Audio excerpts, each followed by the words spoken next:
भास्कर जाधव मुख्यमंत्री व्हावे अशी आमची इच्छा आहे. तुम्ही त्याकडे कशा दृष्टीने बघता? खरं सांगायला गेलं तर मला सुद्धा कालचा तो सुखद धक्का होता.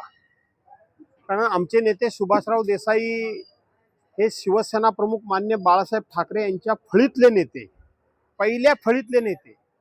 आज त्यांचं वय वर्ष 84 आहे आणि शिवसेनेला बरोबर 60 वर्ष झालेली आहेत.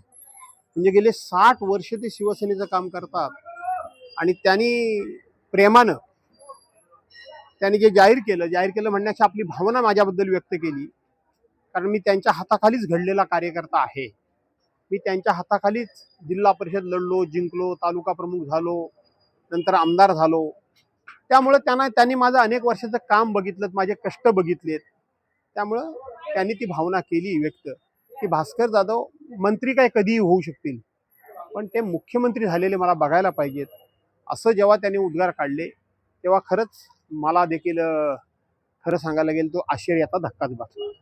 बाजार तालुक्यात एखादा प्रकल्प येण्याच्या हालचाली सुरू आहे, पण तो नेमका कोणत्या भागात मार्गात असेल किंवा या भागात असेल पावसाळ्यात अशा काय तुमच्या अभ्यासानुसार कसं कोणता प्रकल्प प्रस्तावित MIDC चर्चा सुरू आहे. कोण करते? पालकमंत्री सगळं फसवण्याचा धंदा आहे हा. सगळा फसवण्याचा धंदा आहे. आणलेली MIDC रद्द केली ह्याचे तुम्ही साक्षीदार आहात. ती केमिकल विरहित होती, कुठल्याही प्रकारचे प्रदूषण नव्हतं, कोणाच्याही जबरदस्तीनं जागा घेतली जात नव्हती.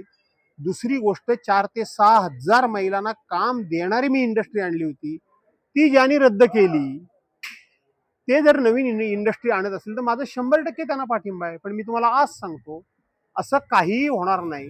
ह्या सगळ्या थाप आहेत. हॉस्पिटल 20 चालू हा. बोलून गेले, पण अद्याप काही त्याच्यावर कार्यवाही झालेली नाही. असं आहे की हे निरामय हॉस्पिटल ज्या वेळेला आपण दिलीप वळसे पाटील एनर्जी मिनिस्टर होते त्यावेळेला हे आपण करण्याचा अंतिम टप्प्यात आणलं होतं, पुन्हा सुरू करण्याचं. त्याच्यानंतर बावनकुळे त्यावेळेला पॉवर मिनिस्टर झाले, एनर्जी मिनिस्टर झाले, म्हणजे वीज मंत्री झाले. त्यांनी त्यावेळेला मी त्यांच्या पाठीमागे लागून त्यांनी ते अंतिम स्वरूपामध्ये आणलं होतं. परंतु इथे एक मंदबुद्धीचे नेते आहेत. ते मंदबुद्धीचे नेते बावनकुळेंना भेटले आणि म्हणाले मी माझी एक हॉस्पिटलची समिती, माझी संबंधित असलेलं एक हॉस्पिटल मी इथं आणतोय. मला बावनकुळेंनी बोलवलं आणि सांगितलं भास्करराव ते असं करतायत, माझ्या पक्षाचे आहेत. मी म्हटलं कुणी केलं ह्याला महत्व नाही, झाल्याशी कारण आहे, करायला सांगा. पण मी तुम्हाला आज सांगतो हा मंदबुद्धीचा माणूस आहे. हा चांगल्या कामाला नेहमी विरोध करतो. हा काही करणार नाही हे मी तेव्हा सांगितलं होतं. महाआरतीनंतर भास्कर जाधवचं पुढचं मिशन काय असेल? असं आहे की ही रामरक्षा महाआरती ही आमच्या लोकांनी याचं महत्व समजून घेतलं पाहिजे. यांना चोर चोर चोर करून ह्यांना जो अहंकार झालेला आहे, ह्यांना जी मस्ती आलेली आहे, हे समोरच्या माणसाला तुच्छ लेखून बोलत असतात. यांचं प्रत्येक वेळी बोलणं म्हणजे ज्याचं नाव घेण्याच्या योग्यतेचं नाही तो पण माणूस कोणाबद्दलही काही बोलतो. किंवा हे जे सोशल मीडियावर एखाद्याला ट्रोल करतात, ती बाई आहे की तो पुरुष आहे, त्याचं वय बघत नाहीत, त्याचा अधिकार बघत नाहीत.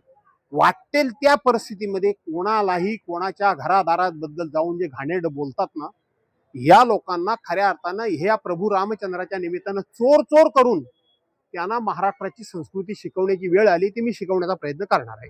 ओके.